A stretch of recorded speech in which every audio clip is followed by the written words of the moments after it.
देखो यहाँ पे अगर मैं बात करूँ, मेरे सामने दो पेपर है, स्टैंडर्ड है और एक बेसिक है। बाकी भी पेपर से वो नंबर सेम ही है, ठीक है। अगर इन पेपर की बात करूँ तो जो स्टैंडर्ड का पेपर है और जो बेसिक का पेपर है इस सीरीज़ का 30-2-1 और ये 430-2-2, मतलब 1 2 3 वो सेम ही रहेगा। 30-2 वाली की बात करूँ तो ये स्टैंडर्ड का पेपर जो मुझे लग रहा है, तो मैंने एनालाइज़ किया, स्टैंडर्ड ऐसा लेवल नहीं था अगर मैं कंपेयर करूँ तो, ठीक है। ये और इसकी 430-2-2 और 30-2-2-1 की, ये जो पेपर है ना बेसिक का, ये बेसिक लेवल का नहीं था, ये एडवांस लग रहा था। मतलब बेसिक जैसे, इसके अलावा कुछ क्वेश्चन देख के ऐसे ही फील हो रहा था, मुझे ऐसे ही फील हो रहा है, बाकियों का क्या है। लेकिन बच्चों ने मुझे बताया, कह तो रहे थे कि अच्छा गया है, स्टैंडर्ड ने तो कहा ही, बेसिक वाले सामने कह गए रिव्यू में, लेकिन एनालिसिस करने के बाद पेपर ऐसे ही लग रहा है। स्टैंडर्ड तो देखो बहुत इजी है, डायरेक्ट क्वेश्चंस लग रहे हैं बहुत सारे इस वाली सीरीज़ में। जैसे कुछ क्वेश्चंस देखें आप, इन कुछ भी देखो, सब इजी हैं, डायरेक्टली पूछे हुए हैं। जैसे कुछ क्वेश्चन दिखाता हूँ मैं। ये वाला क्वेश्चन भी है, कोई बहुत टफ नहीं है, ये भी नॉर्मल सा क्वेश्चन है, ठीक है। अब यहाँ पर देखो, एम और एन निकालना है, नॉर्मल है। ये वाला क्वेश्चन इजी है, ठीक है।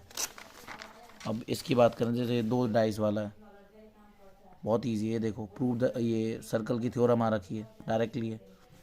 इसके बाद √5 इरेशनल है, और इसी क्वेश्चन को इसमें कंपेयर करूँगा। देखो √5 इरेशनल है, और 26 की बात करें इसमें, जैसे प्रोबेबिलिटी, इसमें थोड़ा सोचने के लिए दिया है, और इसमें वही क्वेश्चन डायरेक्टली है कि दो डाइस फेंका है, जो कि बेसिक वाले को रटा होगा अगर ये होगा। स्टैंडर्ड है, ये बेसिक है। अब जैसे यहाँ पे √2 इरेशनल करना है, लेकिन इसको घुमा के डायरेक्ट पूछा है, ये एक लाइन में लिख देता जैसे मोस्टली याद होता है। ये स्टैंडर्ड वाला पेपर है, और ये बेसिक में देखो कि नेहा ने क्लेम करा कि √2 है जो है 1 और 2 के बीच में लाई करता है। वो कह रही है कि 1 और 2 के बीच में कोई रैशनल नहीं आता है, लेकिन रौनक कह रहा है कि √2 जो है 1 और 2 के बीच में आता है। कौन सा ही है फिर? √2 को इरेशनल साबित करो।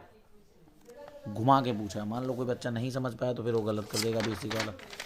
तो इसके बाद अगर मैं बात करूँ यहाँ पर बेसिक में, तो यहाँ पर भी देखो, यहाँ ए और बी निकालना है। जो बेसिक का बच्चा प्रैक्टिस तो करता है, लेकिन उससे इजी तो ये क्वेश्चन था स्टैंडर्ड में।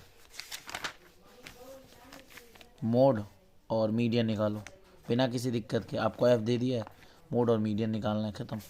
लेकिन वहीं बच्चे को मीडियन दिया है, बच्चा सोचेगा, दिमाग लगाएगा, इक्वेशन बनाएगा तो सॉल्व करेगा। तो ये क्या लेवल है? बेसिक को ये दे रहे हैं आप,